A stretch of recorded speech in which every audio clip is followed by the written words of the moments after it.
So today, our topic is thinking about the pretty pictures. And it's a complex and it's a nuanced issue. And I wanted to sort of to initially just throw out kind of a scattering of different ideas and thoughts that I have about it, and see what that prompts from our discussion as educators. So and part of this are kind of insights, I should say, that I've gotten from discussions with Avea. So I'm going to be some of the ideas that I've got here are actually stolen from Avea, and now they are fused into my neural network, and I can't distinguish my ideas from hers anymore. So Avea, thank you for contributing to my neural network. So here are just kind of a handful of thoughts. When we are working in our nature journals, drawing pictures is a useful tool to help us get information about what we're seeing on the page. It's a tool, and it is not the only tool, but it is a tool that we have at our disposal. The more that I become fearful of not making a pretty making a pretty picture, or having to make a pretty picture, or feel stress and pressure about it, I'm drawing, it has to be, because very often, like when you're drawing a picture, people are trying to make it a pretty picture. That's a very typical thing of why people are drawing. And this whole idea of I'm drawing because I want to look more carefully at this nasturtium is kind of a weird thing. That's not the go-to mode for most people who are drawing a picture. Most people are drawing a picture because they want to get a pretty picture. We're using the picture because doing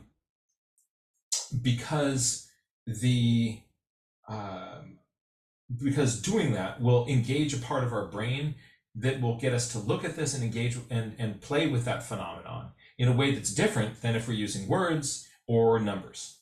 And so, independent of what the picture looks like, the process of making the drawing is really, really rich and useful. But one of the things that a lot of people have fear about is not being able to draw. And if they haven't drawn for a long time, they say, I can't do this. And so they immediately are not on the nature journaling bus because, oh, but I'm not an artist, so I can't do this. And when you look around in the journals of people who are kind of leaders in the community, because a bunch of them have been journaling a long time, their pictures have gotten better and better over time. So drawing, by the way, it is not something that is a gift. It's a skill that we develop by doing it again and again and again. But so if you've been journaling for a while, you are getting better pictures. And then people look at all the people who are kind of leading things, and they're saying, like, there's pretty pictures, there's pretty pictures, there's pretty pictures, there's pretty pictures. This must, being able to make pretty pictures must be kind of a prerequisite for this. So a lot of people get shut down by the judgment of I'm having a hard time making pretty pictures, and so I'm not going to even start. The way I think of it is, Rebecca's got me thinking a lot about words. And if I was thinking to myself, like, okay, I want to use some words in my journal, I'm dyslexic. My spelling is interesting and very playful and often fun, but often non-conventional. But if I were looking at, if I wanted to write something in my journal and I didn't know how to spell it, well, then like if I don't know how to spell nasturtium, then maybe I shouldn't put that in my journal. But um, if, but you see how kind of goofy that gets. Like, just the spelling doesn't matter, right? And it's the same with the picture. So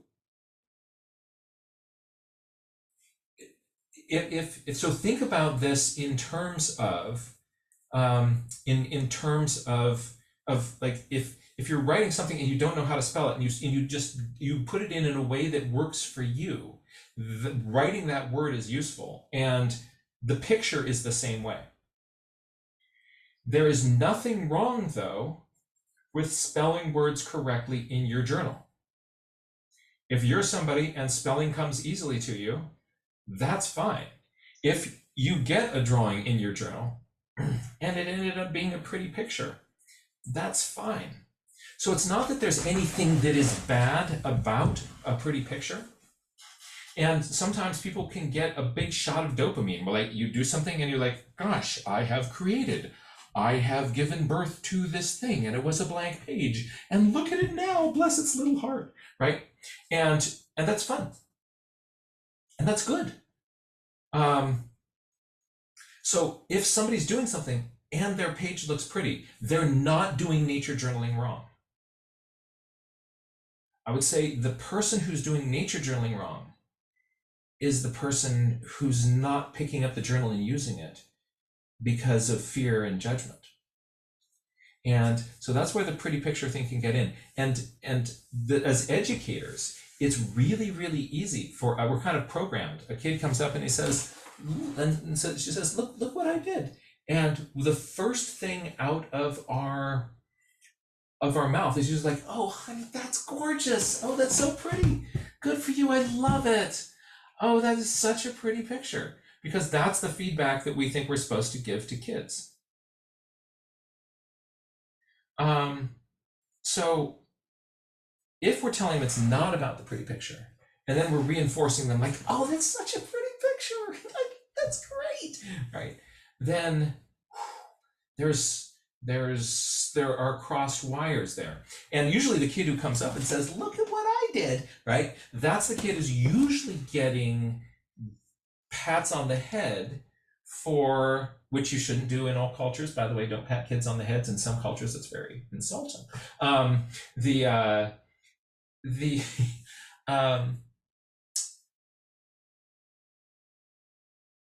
That kid always gets feedback, positive feedback, from their pretty picture, and they're up at the tap to get another hit. The person who hasn't brought their journal up is the kid in the group who's sitting over there. You said it's not about the pretty pictures, and they went outside of their comfort zone today, and they drew some pictures in there because you said it's not about pretty pictures. And now they hear you carrying on about great job, it's a pretty picture, and they're like, all right. So this really actually was another one of those grown-up tricks, wasn't it? Huh. That's interesting. You caught me this time. You tricked me this time, but see if you get me again. So I would love to bounce this idea up to everybody. As educators, there's two pieces of it, and this is a big kind of thing that Avea got me thinking about. One is, what is the impact of this pretty picture thing on you as the individual journaler?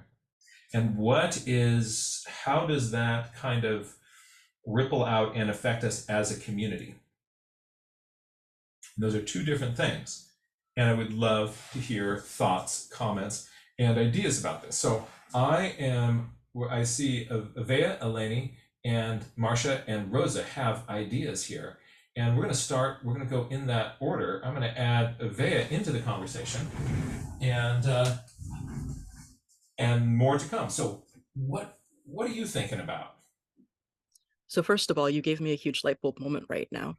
I've got this impulse every time I hear you talk about your spelling. I have this impulse to always tell you right up front that it's your ideas that matter, not your spelling. And that if people are sitting around criticizing your spelling, which I'm guessing that they did, if you're so self-conscious, I'm guessing people might have said things that were not kind. If they're sitting around criticizing your spelling, and not instead celebrating the ideas that you came with, they've got the wrong priorities in life. Yeah, And for me, it was what I was locked down by the threat of the red pen throughout all of elementary school and the start of high school. And then partway through high school, in 1 year, two teachers, Alan Ridley and Leroy Voto, stopped looking at my spelling and looked at my ideas and gave me feedback on that and completely changed my world.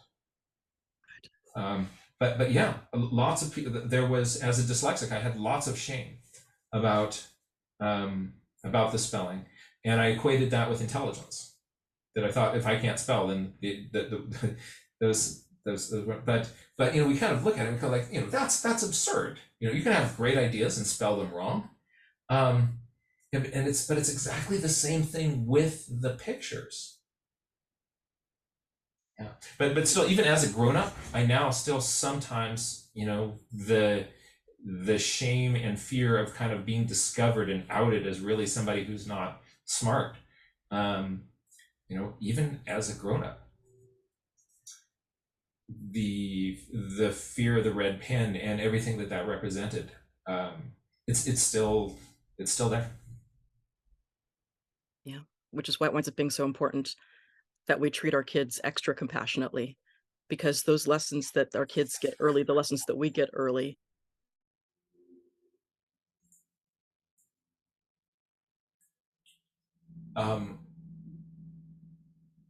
I've just lost your signal. You're in the middle of a beautiful thought. You said those lessons that we get early, and then we lost your signal.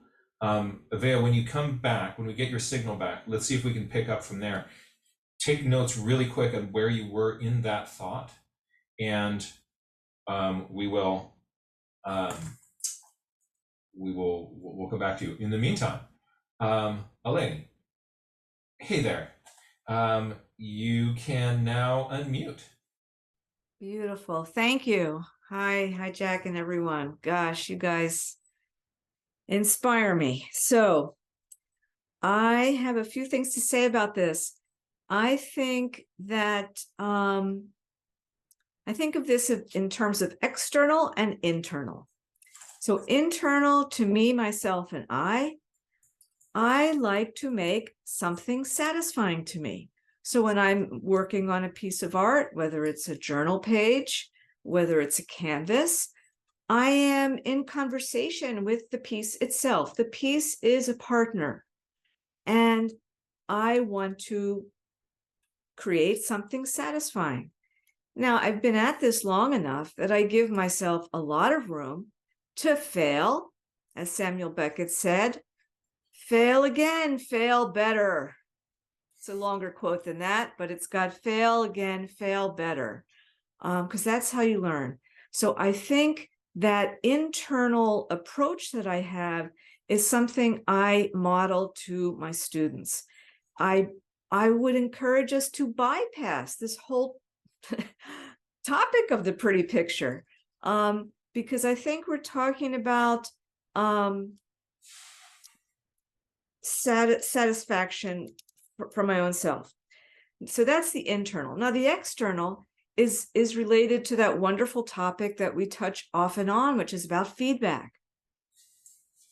And I don't know, I guess I call it a rule, but I try to be very light about it, that in the classes I teach, you're allowed to ask, you're always allowed to speak about your own piece. Does anyone want to say anything about their own piece? And then we do that go around. And does anyone want to ask any questions of anyone else's piece? And the person who gets a question is allowed to pass. That's really important. That creates a lot of safety. So everybody gets to speak about their own. Everybody gets to ask about others. Now, of course, you can't resist. You see something beautiful and you just want to say, oh my God, I love that. So I think there's different ways of expressing that enthusiasm, because even saying I love that, as wonderful as it is, can also trap the creator and the artist, because like, oh my God, Jack loved that. How am I ever going to replicate it in my next page? So I tend to, oh, hi, Yve is back. That's wonderful. So I'll wrap up this so she can continue. But what I do is I invite people, like if I want to know, I notice you used this very interesting combination of colors. Tell me about it. I notice this composition that's very satisfying to me as a viewer. Tell me about it. So I approach it that way. And I think it really helps us. It helps us not penalize the person who makes an amazingly beautiful piece. It is a pretty picture. I think we just have to really bypass that altogether with the way we talk about our work, the way we talk about our own work, the way we talk about others, and the way we solicit. You know, instead of asking someone, what do you think about my piece? Do you like it? I would never ask anyone what they think about my piece and if they like it. I'll ask them the same 3 questions that are the magic sauce here. What do you notice about my piece? What do you notice? What do you notice about the colors? What do you notice about the composition? It's all very neutral. What are you curious about? If it was your picture, what would you do next? Here, I'm going to give it to you. You do something on it. So I'll stop there. I just encourage us to sort of I think that our language is trapping us. And I think we can be better than that and smarter than that. That's just my 2 cents. Oh God, I love your 2 cents here. So this has got my brain just churning. You were starting off, you were talking about, you were role modeling, just kind of going for it and failing again and failing again and failing better. I basically like, I hope you fail better soon.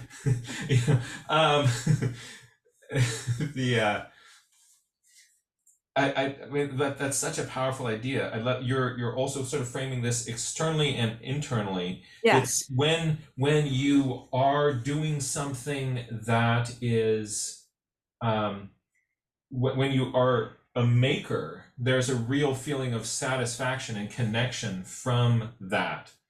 And it's really nice. It feels good when I'm seeing something there and what I'm visualizing in my head is coming out in the paper. So that's a very real thing. And you're also getting us to think about the kind of feedback that we do and you do that in a very intentional way, that you're aware of people's boundaries and what is going to close them down, what is going to expand their world, right, and give them permission to step into that space at their own pace. Yes. And just to remind people, part of your background is also in psychology and art as healing. I've taken a lot of courses in art therapy and have a certificate in that modality. Yes, absolutely. And so that when we hear from you, a lot of your ideas you've thought about a lot of these things in your practice, and it's gold for us to be able to pick your brain and mine those. Is it okay if I leave you on the screen as I bring some other people into the conversation here? Sure. And I just want to say one more thing that was like a subtext of everything. No comparison. No comparison. Now, when I work with students over many, many, many years, then I just say no comparison. But there are more subtle ways to bring it in. You talk about your own work, you ask questions about you express your joy and your enthusiasm. Anyway, but underlying it all is no comparison. You don't even compare yourself. You don't even compare this drawing to that drawing, unless it's going to take you further, unless it's going to raise your energy. If it raises your energy and brings you joy, go for it. Mm-hmm. But if you're comparing to put yourself down, if you're comparing to say, oh, I'm such a loser today. Yesterday I was like, okay, no, that's breaking But the looking over a long arc and being able to see your progress and sort of be able to see those sort of how in our growth mindset we're developing these yes. skills. Um, the idea of kind of giving a comment, asking a question, giving feedback, if your goal is to help lead to somebody else's growth, and that's powerful. And they determine the pace. They determine the pace. I'm going to write Because that the first step might just to be witnessing. You know, people come to your class for the first time and it's like, oh my God, I can't draw, I can't this, I can't that. Fine. So when we take a break, everyone puts their pieces out. And I say, we're just witnessing, we're just looking. We're not, we're just having a look. And then whoever wants to speak, then it's optional. Yeah. And it always happens that everyone does speak. But you give them the opportunity not to speak and they're already freed up. That's such an I've heard you mention that several times, and this is the first time that it's really kind of sinking into me that you're being very intentional about giving people permission not to share it if they're not ready at this time or in this way. That is a level of kind of a nuance to your practice that yes, you've mentioned it before, but this is the first time I'm really hearing it, which is why it's useful for me to kind of it's so essential. It's so essential because think about the person who had the course description for months and then they threw it out, but then it came in the mail again and then they said, oh, I am going to sign up. Oh, it's like to even get in the room has been like a very big step. So it's like you're inviting guests to your home. You just have to let them find their way, find a seat at the table. Anyway, there are other people that have things to say. And I know Ivea got cut off. Yeah, Ivea got cut off. I'd like to first bounce back to Ivea, if that's okay with you, Ivea. If but you have permission not to. If you don't see, I'm learning, Eleni. I'm learning.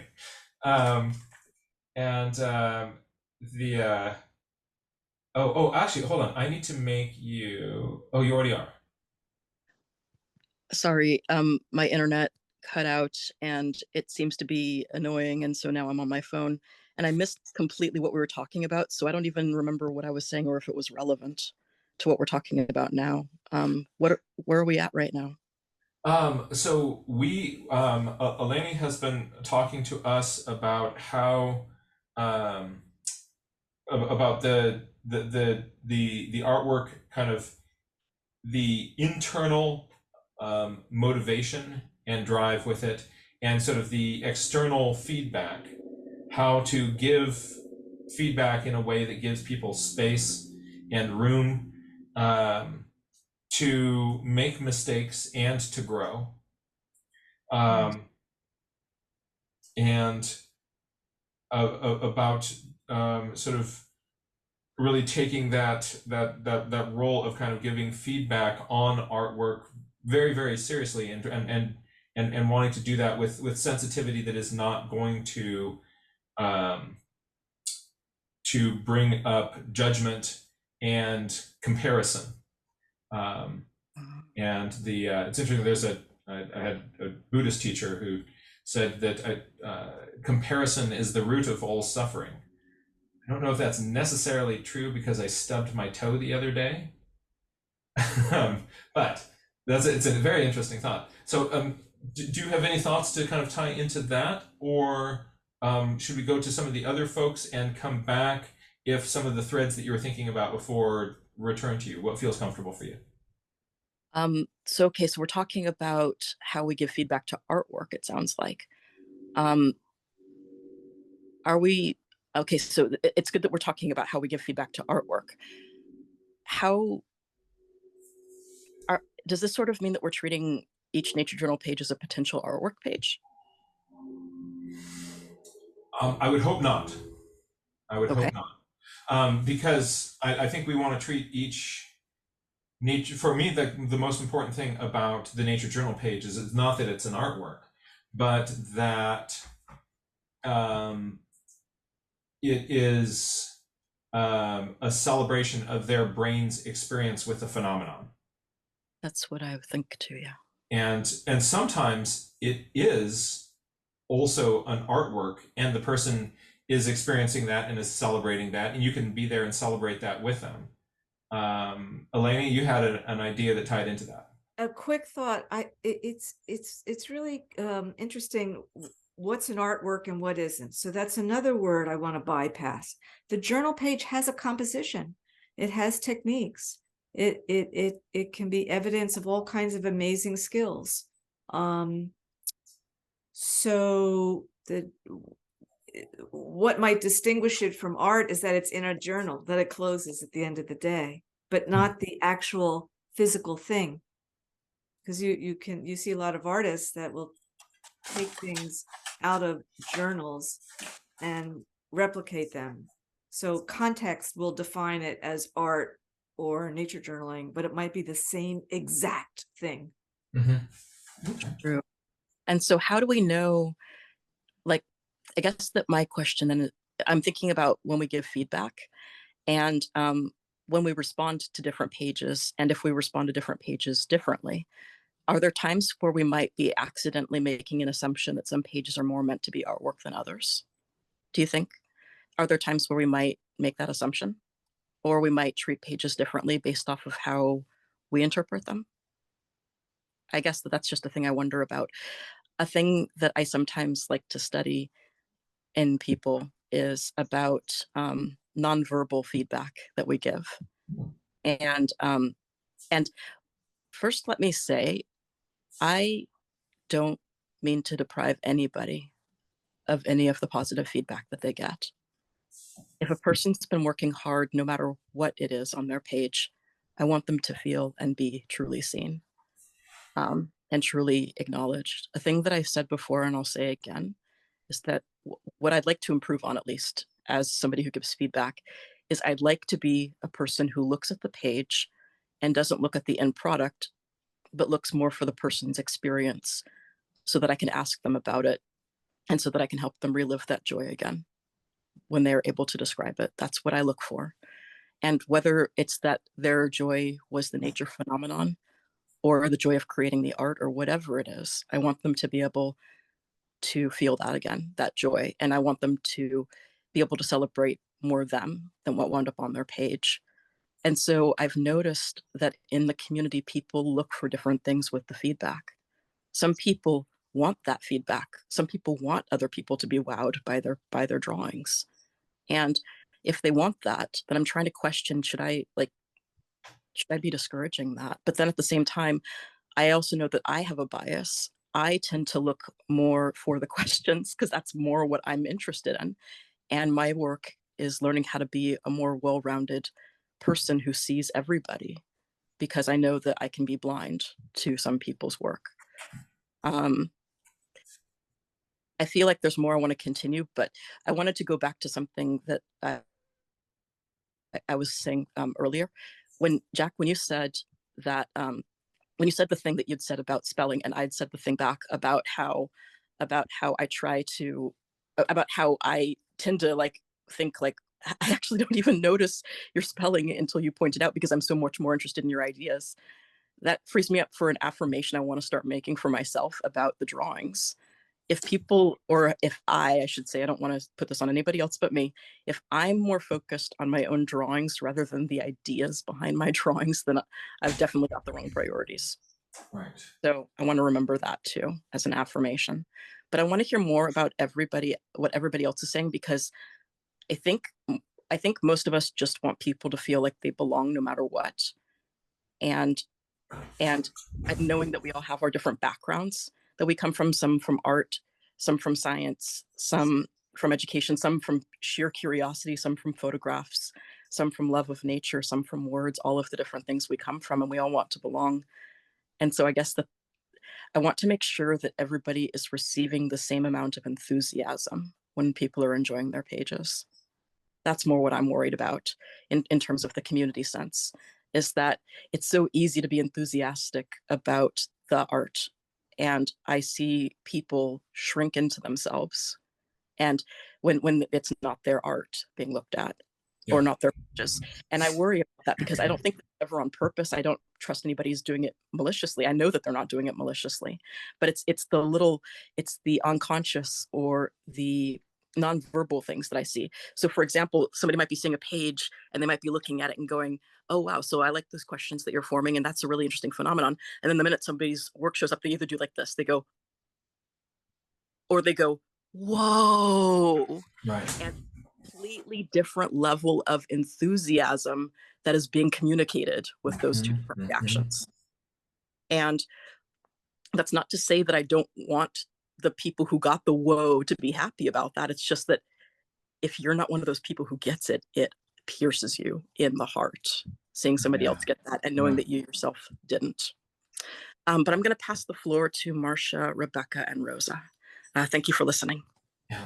So just before we do, I just want to bounce off a couple of ideas that you brought up there.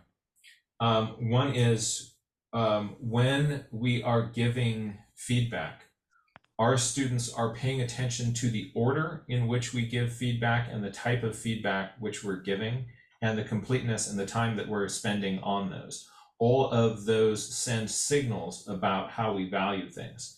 There's a very big tendency to go with the prettiest picture first and then kind of go down from there until you get to the ones that are a less pretty picture. We're drawn to detail and we're drawn to things that are aesthetically pleasing to us, and that makes us kind of tend to select those. We'll have a bias to select those as the first ones that we as the teacher pick up off the table to give a comment about. And then by the time we get to the last one, we're kind of tired and you're seeing that the group is getting squirrely, and so you want the process to kind of go on, and those ones get more short shrift. So when we're doing this kind of feedback with students, what we want to do is intentionally not start with the pretty picture one. And a useful strategy when we're doing that is, so you pick one in the middle of it. And as teachers, it's really important to read what they write and look at the methods that the student is using to document things now. Because I like what you said, let's not celebrate the artwork. We can in an art class, right? But in a nature journaling class, we're trying to get this connection with the natural world, perhaps to focus on, like I noticed, like Elaine was saying, use those I noticed things. I noticed that you noticed this. Isn't it interesting how fuzzy those are, right? And yes. Another thing about that is that I want to also highlight the importance of asking questions when giving feedback. Because if we rely just on trying to say the thing that's right, we miss out on an opportunity for interaction. So it's important to be able to ask questions during feedback. And a thing I've observed when teachers will ask the students about their process. I like that when the teacher will ask about the process or about the experience.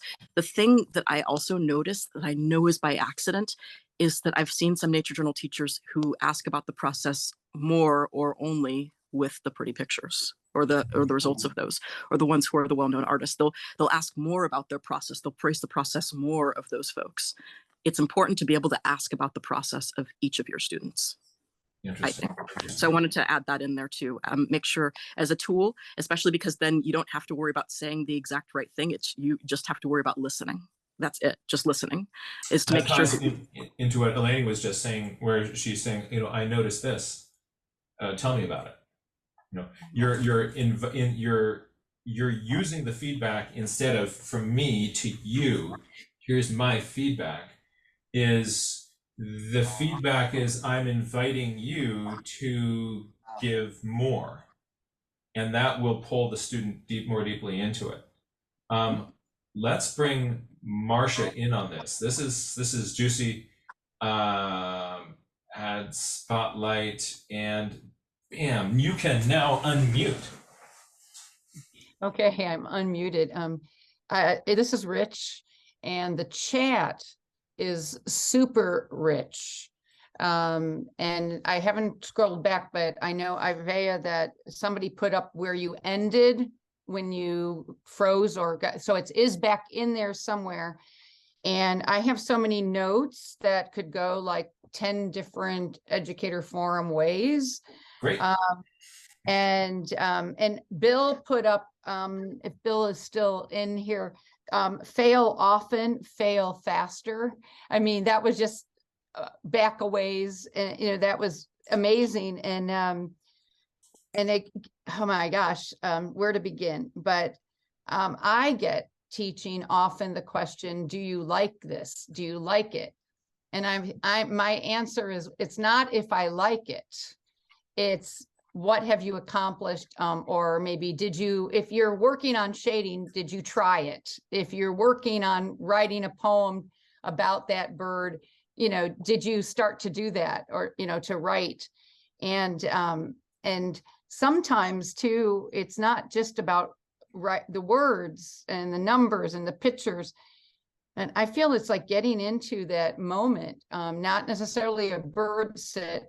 I would call it a nature sit, or not, you know, like nature bathing, but a nature sit. I probably would not use bathing in certain circles where we get into words, or, you know, the judgments of words.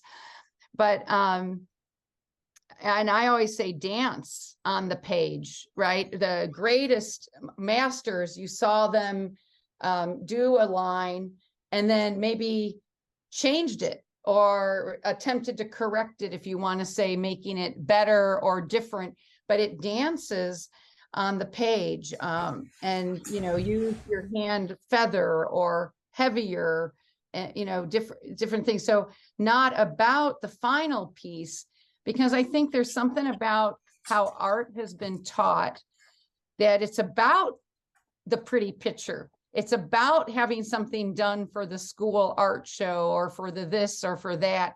And that's, again, embedded. And there's something that happens, it seems that students do art and it's done, right? It's either good or bad or indifferent, but you write a rough draft and you refine it, right?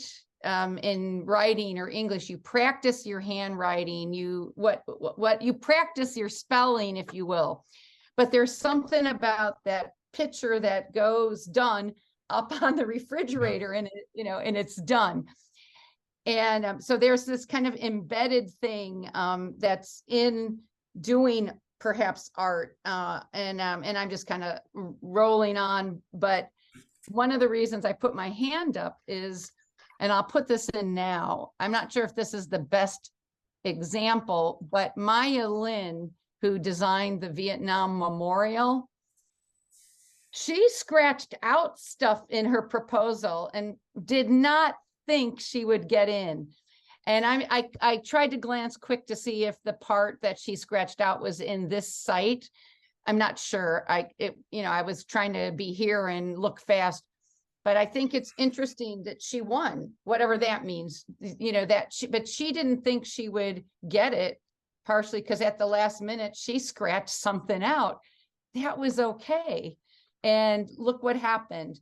So I think that's that process of the ideas that goes. And she was encouraged by a professor, I understand, and that's a more advanced, obviously, example perhaps than some of the things that we're talking about. But I think that we have to dance, and dance on the page with words, dance on the page with pictures, dance on the page with numbers, whatever it is. And that's the other thing in numbers, you know, if people work out you know, 2 + 2 when you're a kid, if you put 5, you fix it, right? Or you make it 5, you know, or, you know, or 4 or whatever, you know, you change the 5 to 4, I guess, or you know, you have somebody hopefully who's gentle with you if you wrote. And, you know, like everybody, if you get fast and quick,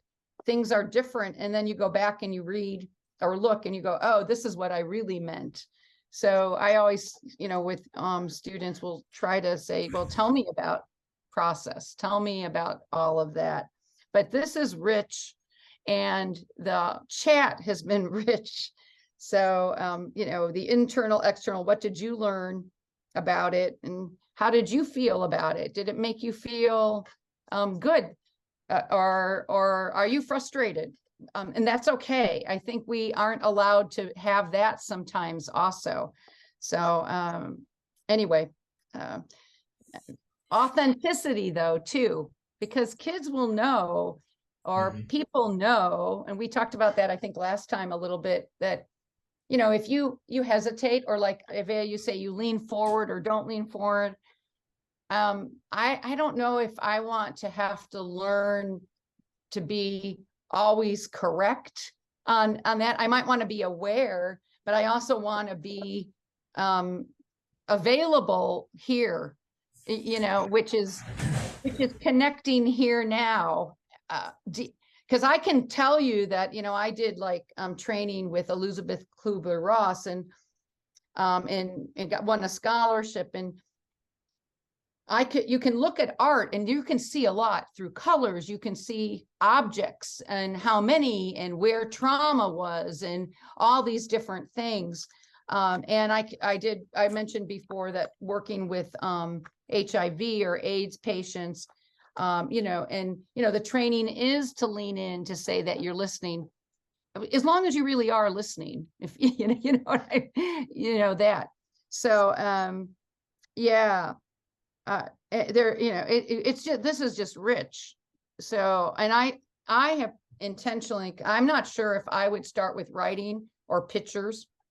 I'm not sure if I would start with numbers. So I intentionally will start with something different sometimes, like in a sketchbook that is unique or different in my head, or even say that to students is, you know, try starting with something that you might not have originally thought of starting with. And then go from there. So anyway, yeah. Nature sit. Marcia, this was really, really rich. I want to just reflect back a few of the things that you said that made me just kind of go, but I didn't want to be that distracting while you're speaking. So you're talking about journaling is about the dance, right? And then I thought, like, yeah, that's right. It's not about it's about the dance, which is the process. It's not about the footprints that the dancers leave on the stage after they leave the stage, right? It's about that dance that was going on with you, the phenomenon, the world, and your toolkit, and that's the dance. And then this is the footprints that are left behind. And it's not about that. And that just kind of gave me chills. And then when you were talking about authenticity and the importance of that in our feedback, and I think that's so huge. And what I don't want to do is become to be putting on an act. I'm so excited about that, and I'm so excited about that, and I'm going to give the same level of excitement to every page that I'm seeing, and then the kids sort of see, like, you know, your smile is getting a little bit stiff, right? But what I want to do is to authentically be excited about their discovery, authentically be excited about the questions that they're asking, authentically be excited about the science that's behind it, authentically be excited about the personal insight piece that they brought, and really let myself, and not just sort of be authentically excited about, you know, Avea's absolutely right, that if we're in this zone where I lean in on all the pretty pictures, right? So I'm totally agreeing with you there. I'm not disagreeing with you. I'm agreeing with you. I'm saying, let's, like, if that gets me excited, okay, let's let yourself as an educator be excited about all these other factors as well, and bring that to the table in our feedback. So I'm totally agreeing. I think that, you know, I've seen myself kind of like, I will get excited about a pretty picture, right? I want to, in front of those students, go, all right, stop everything, look at this question. Look at this question. How, I mean, that quite, or this observation, or whatever it is. So let's let ourselves, we want to authentically value as nature journal educators all these other aspects and give feedback on those. And then that, yeah. And I think the other thing is, and while you're talking, there's often I'll say, I've looked at, 25 things today this hour. So can we look at it tomorrow? Yeah, it's not my favorite thing to do. I mean, but they're going to leave in 5 minutes and I've already looked at something and I need to process it. And I tell them that too. I said, sleep on it. Think about, and come back tomorrow or, whatever, whenever you need to, is put it aside also and come back to it sometimes because everybody's got like 20 million things they're doing in a day. So sometimes it's really good to put it aside for a minute and come back to it also. Mm-hmm. So, that's a good thought.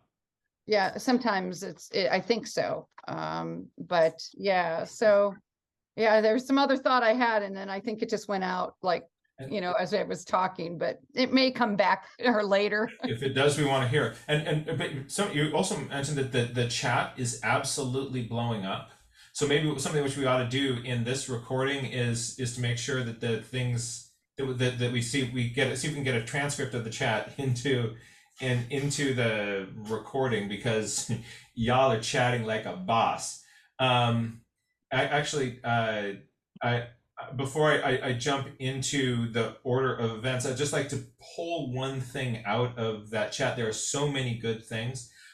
Kate Rudder, could I get you to give your just kind of drop it like it's hot, this idea you have about superiority, and then we're going to go back into. I know you didn't even have your hand up in the queue there. But could I get you to share that thought with us? Sure. And then I'd love to hear what Rosa has to say. I feel that when I end up in in many conversations that start to swirl around, that doesn't feel like there's a lot of end to them, because human behavior is at play, our own behaviors are at play. I start really looking, and some of the common ground is, what's a power dynamic and who has authority, and what are our tenderest small parts that we're trying to hide that need to be seen and recognized in safe spaces? And really it comes out to a lot of our language is centered on superiority, mastery, what's better, being good, being correct. And there's a reality in the world for that. And I think there's a lot of places where that can be very helpful, but I think we're, to use a phrase, over-indexed on it. And I think early on, as humans, we get shaped that being better or perfect or good or whatever is somehow superior to alternate ways of being. And I think there's a whole rich potential of language for many ways of being. They're multivariate and multi-balanced that allow different people to be seen in different ways. And kind of going back to that, if there hadn't been the 3 languages, I think the nature journaling practice would look really different. But just by having a balance of words, pictures, numbers, it opens up so much more possibility and so much more depth and enjoyment and experimentation. And I don't think anyone would argue for any one of those languages as being superior. And that's how I think it's working. So that's my statement on that. I'd love to hear from Rosa. Well, that is a terrific lead-in, because words, pictures, numbers, these are languages that we use in our nature journals. I would like to add feelings. I would like to add feelings as a thing that we encourage, at least, some percentage of the time, as you're starting your page, rather than saying, oh, I see that goose over there, let me try to draw them before they move. Or, I'm losing the light, let me get this one flower. to like talk about how they feel. I want to try doing that in my own journal pages and seeing what comes up out of it. That brings me to my next point. If our goal is to train scientific illustrators, then we want to make sure that we're teaching children or graduate students wherever that they're making extremely accurate drawings that can serve as a field guide to another person, right? So that the information they're providing is all indexed in a way that other people can use. Are we trying to train squadrons of science illustrators? I think that what we're trying to train, or at least the people I'm called to share nature journaling with, are very unlikely, I believe, to become, field guide illustrators. And I'm reminded of a thing in, I think it's in Surely You're Joking, Mr. Fine. He decided to take maybe a comparative anatomy class. Now, he was a physicist at Caltech, but he was a polymath. And so he took this class, and one of the tests was about an enormous amount of anatomical terms. And he was extraordinarily offended. He said, I will always be able to look up these terms. Why are you making me spend, the valuable time in which we could be doing more interesting work than just learning that vocabulary? Now, obviously, you have to learn the vocabulary at some point. And anyway, but he meant that he could use it, he could refer back to it and check in to have the exact right term. That brings me to the crux of what I was writing down and why I threw my hand in the air. I bring perspective to the group that perhaps other people don't have. One is as a professional copy editor of many years. Another is a sociology PhD student. I left the program partly because of illness, but I still have a sociological imagination and a lot of drive to use that in the real world, as opposed to narrowing down to one very tiny subject that I spent many years writing a dissertation about. I'm a generalist, so that drive toward the pinpoint topic of a dissertation was actually kind of alien to me. So, and the third identity that I want to wrap into this is that I have always been the teacher's pet. Straight A student, highest grade point average when I graduated, graduated to highly in college, etc., so forth, right? I think of two teachers in particular who knew the perniciousness of being the teacher's pet. I loathed the first one for a while because my role as pet had been removed from me. And I think you must all know these situations you have in class. The child who pirouettes in circles trying to, impress you. And you've got 28 other children. And that shining star of a child does need some kinds of attention, but the other 28 kids need a lot of attention too. And it's not all fun and games being the kid who's getting all the attention. The other kids don't like it. They know that you're being singled out. They know that they're not. And they give you shit about it. So there's even just that, but also the emotional valence of the interactions. Feeling like you're vying for attention and that, I don't know. In my case, I'm coming to realize, pretty neurodivergent. Like, I read the encyclopedia for fun. So I wasn't as aware of the behaviors that I was engaging in to either annoy or delight my teacher. But I did know that I got very different feedback from Doris Campbell in 4th grade. She was in her very last year of teaching. And I got an earful on the day that she retired, which was the day that I graduated from 4th grade, which was the day that she gave a whole speech about having been a teacher to the entire group. of, you know, assembled parents and students and everybody. I had not understood that my teacher had been a really special teacher. As the years go by, the layers of it, you know, unfold like some sort of, you know, beautiful Buddhist image. I realize now that she wasn't as old as I thought she was, probably 65, not, you know, 807. She'd been teaching over such a long period of time that she'd gone through a lot of technological change. Although I recall her bringing us a, um, a TV into the classroom so that we could watch the first space shuttle launch. She encouraged curiosity in us. When she saw that I was causing trouble by being bored, she sat me next to the encyclopedia and told me to read it. I've written repeatedly in here, no pets in my notebook. And what I want to show you I'm doing here, I've been trying to learn what different media do.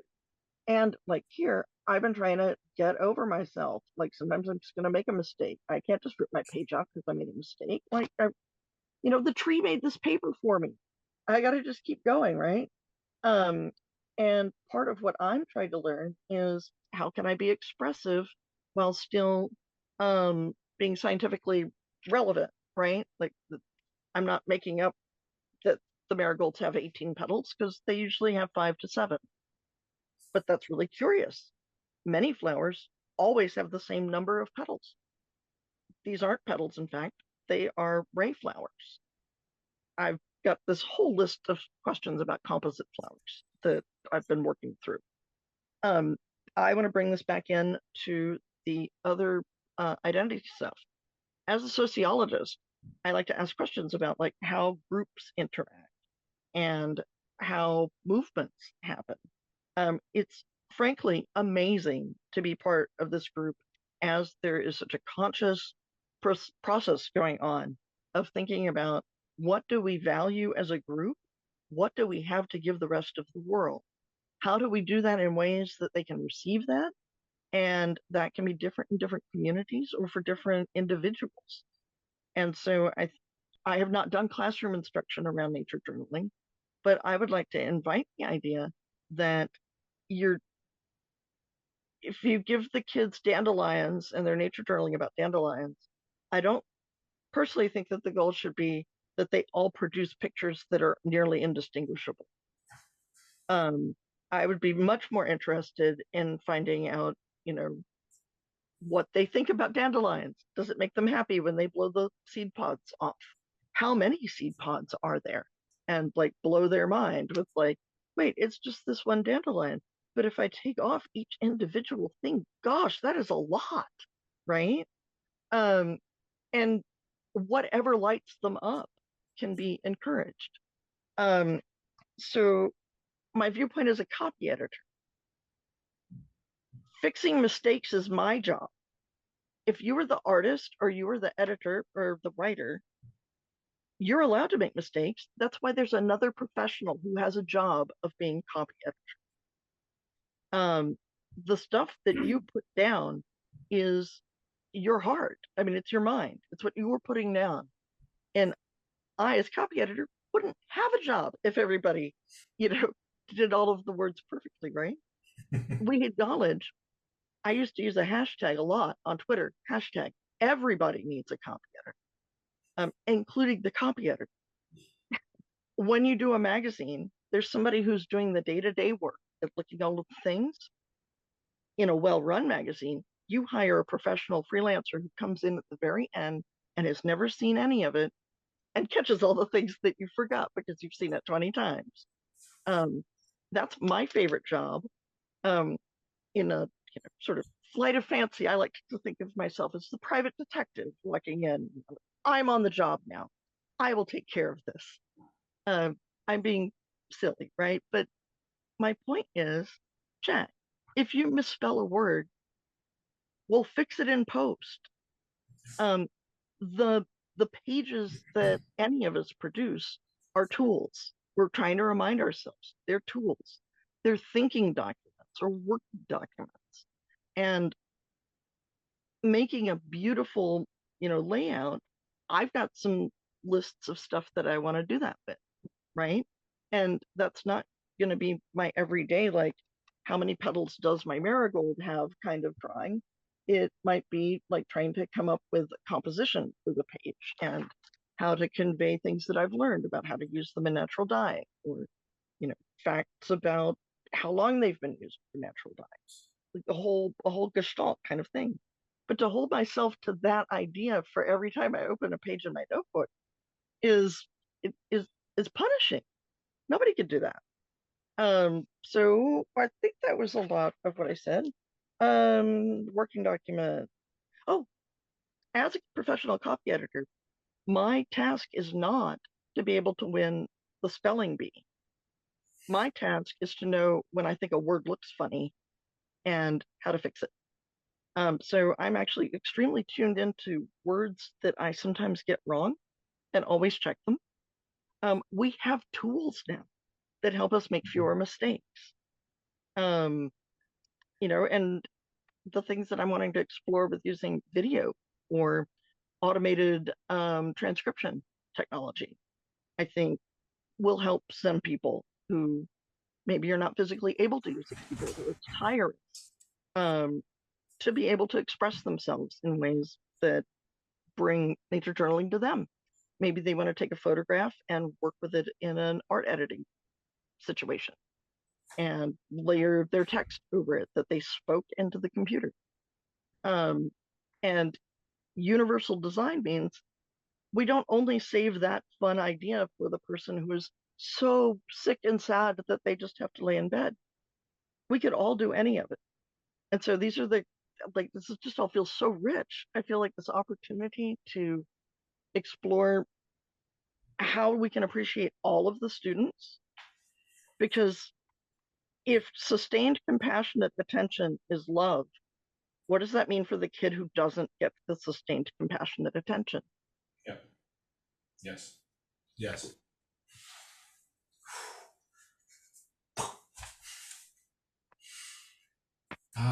Oh man. Let's this is, you know, you're talking about the goal here is not to make these scientific illustrators. We're talking about how can we help people grow, become critical thinkers, critical feelers, connected, imaginative parts of a thriving community. Rosa, you're brilliant. I'm so glad you're a part of this group. Let's bring Rebecca in on this conversation, and it's gonna. Unfortunately, we have to wind it down in the foreseeable future, because I need to run over to Carolyn's school and teach nature journaling over there, of all crazy things to do today. Okay. I had one before that. I just wanted to tell you what Doris Campbell did for me.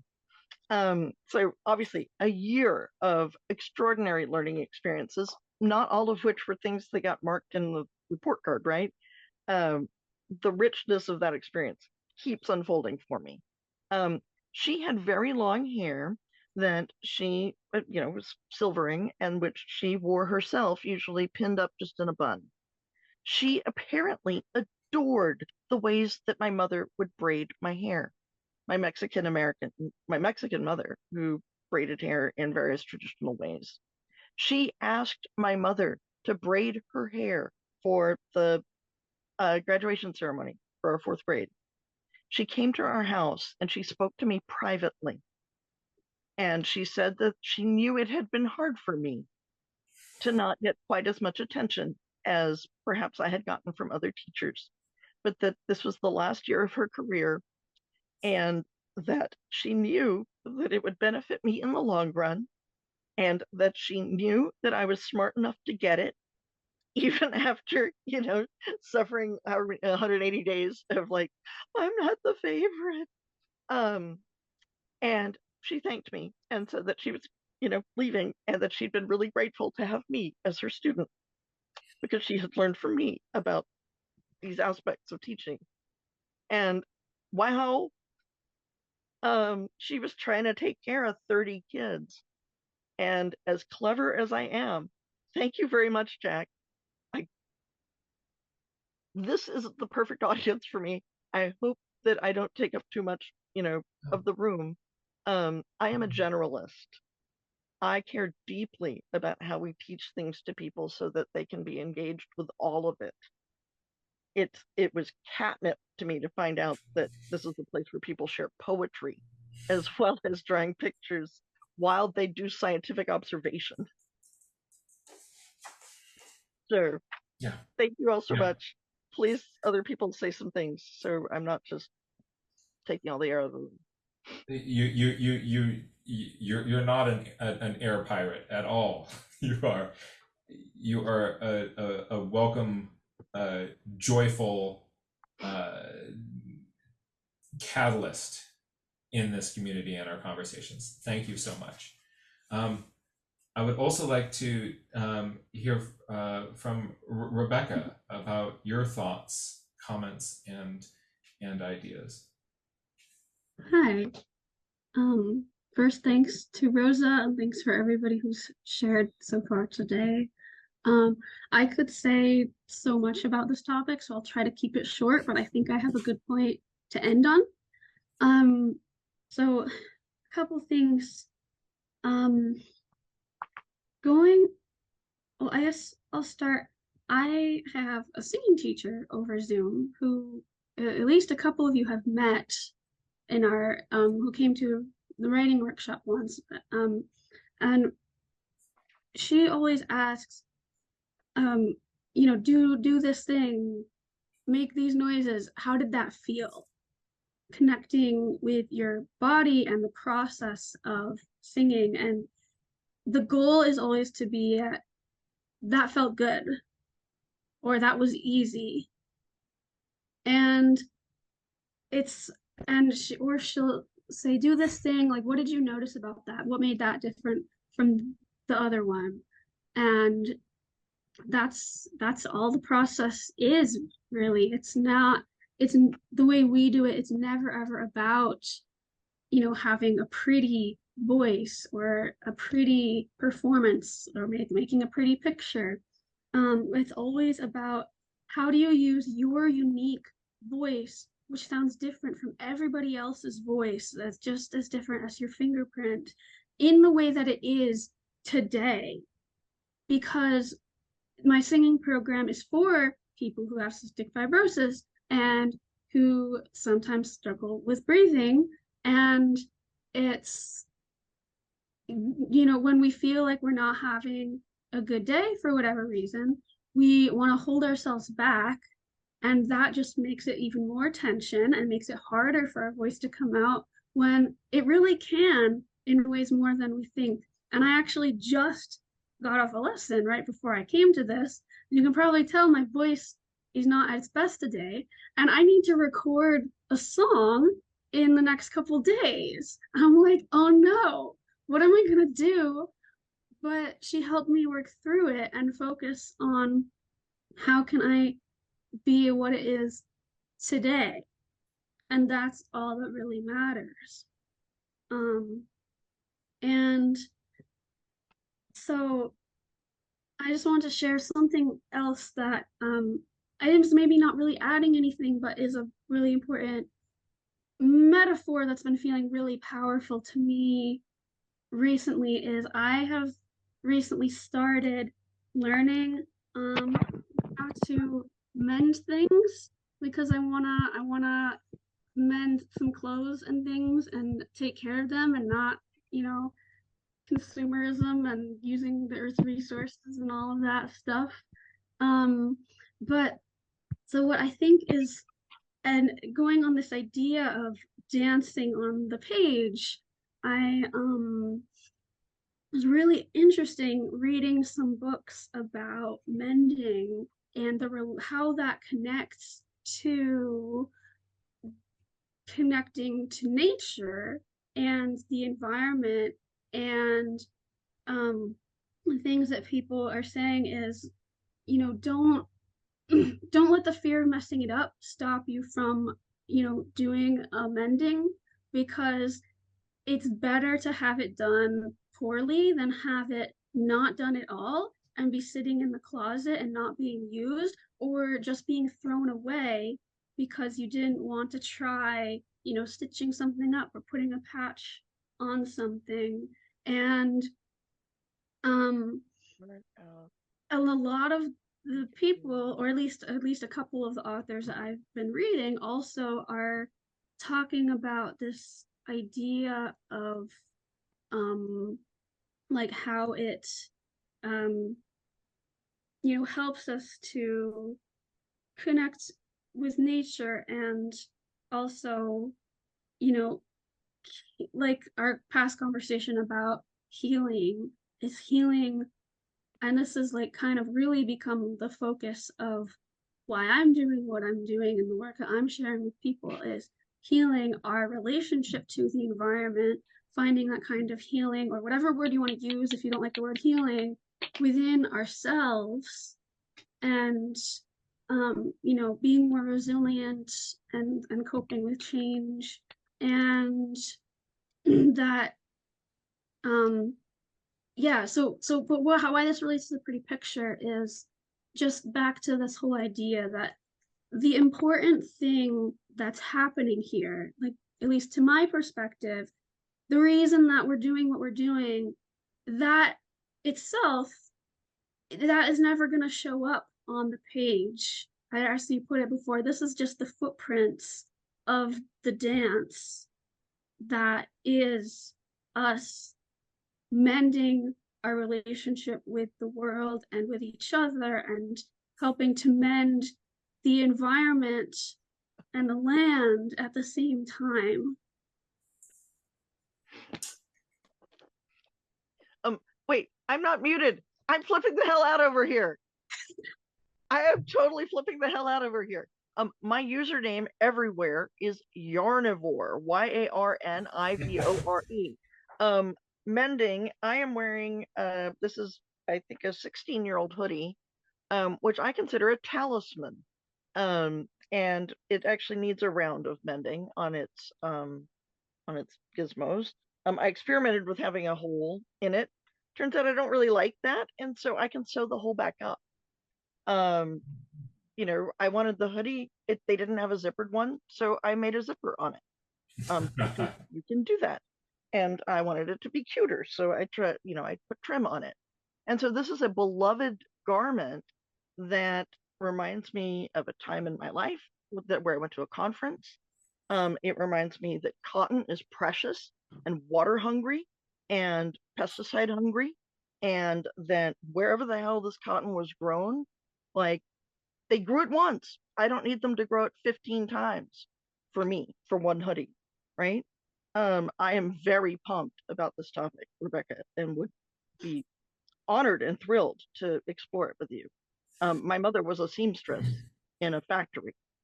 The thought that there are clothing being made out of natural resources that, like, we could have been doing something more useful with, right? And that stuff's just sitting in these air-conditioned boxes or heated boxes all over the country. I'm sorry, I'm ranting about my soapbox. I'm so sorry. But yes, please, the healing that we need to have happen around this. I think that the worst of it is less than 30 years old. And the older I get, the more I realize that 30 years is, you know, a generation. It's not like forever. And that maybe we can reverse some of the worst of it by getting people to care about their stuff and to use it and respect where it came from. On the subject of the mending and the healing, when you think about it, the journal is our secondary resource for so much of the primary resources of our lives, to use the librarian's term, about primary resources versus secondary. So when we're healing our relationships with land, we're healing our relationships with community and our understanding, we're healing our own scars and maybe generations of unhelpful learning. We're learning new things. Maybe we're making new scars and healing them too. We're healing our relationship with how we treat the environment and each other, our self-esteem around our art. There's a lot of healing that we have to do, so draw some scars in your journals. Draw some scars. Oh, so beautiful. So beautiful. Yeah. Okay, so In just a moment, we need to draw this to a close. To wrap us up, I'd like to return to Rebecca, to maybe just restate what you were saying about the dance, the mending, and the healing, and whatever is on your mind.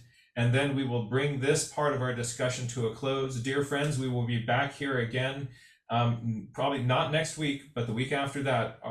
These conversations will continue. But let's just, we're going to turn it to Rebecca. And when you're done, let's just have a moment of silence and we'll close. Thank you all for being here. Rebecca, the floor is yours. Thank you.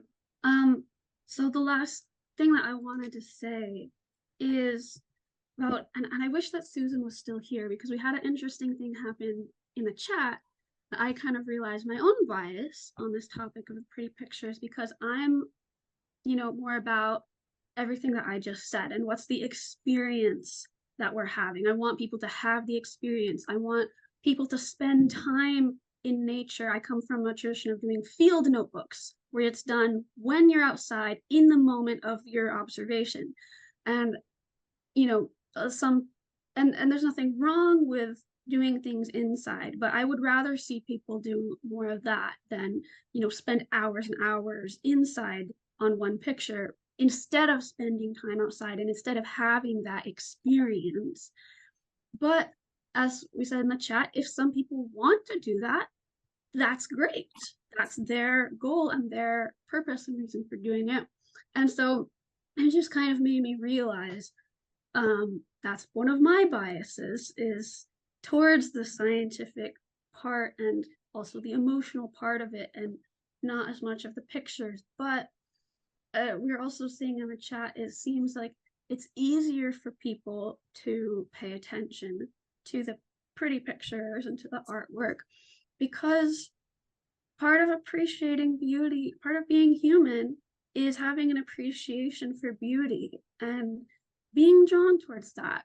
And we want to honor that as well, even though sometimes I see so much of it that I'm like, stop paying attention to that so much. Like, just go and do something. But I still think that's valuable and it's an important part of the process. And I just wanted to share. So I have this book. It's called Birthright: People and Nature in the Modern World, and it's got all of these reasons that basically people appreciate nature or need nature, and how it's our birthright. And I don't remember exactly. I think E.O. Wilson had some sort of involvement in this book, or I think the author had worked with him or something like that. So it's got a lot of science and that kind of biological, social stuff to back it up. But like about the idea of biophilia, and so it goes through different reasons to care about the natural world and what we get from it. But and it has different chapters about different things. But the very first chapter is about the topic of attraction. And it has this quote, which I put into the second ever writing workshop that I taught in, February 2021. So I'm actually reading this off of my old PowerPoint. And it says, an aesthetic appreciation of nature requires this deeper and sustained level of engagement. It demands that we open ourselves to the wonder, mystery, and harmony of life in all its vastness and splendor, and the underlying abiotic systems that render this achievement possible. When this occurs, we feel privileged at the chance to bask in its reflected glory, allowing ourselves the possibility to partake in its joy, and even take guidance from the beauty of the simple thorn bush beside the road, as spectacular in its own way as the colorful and symmetrical rose. Conversely, when we debase or remain indifferent to nature's beauty, our senses become dull, our emotions flatten, our intellect withers, and our capacity to find meaning in our lives is replaced by cynicism and pessimism. So I think, even no matter what purpose is for nature journaling, can we find the beauty in it and the feelings of awe and wonder that brought us all here in the first place? Whether that's from a pretty picture that you spent 5 hours drawing, or finding beauty in the mystery of your observations, or the mathematical patterns, or the poetry, or whatever it is.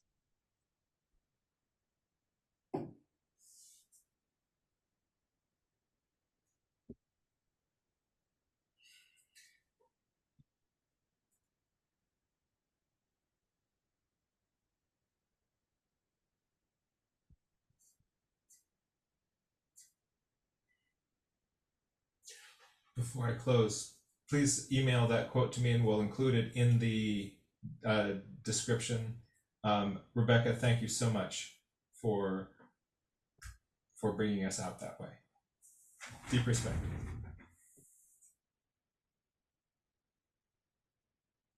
Thank you, everyone.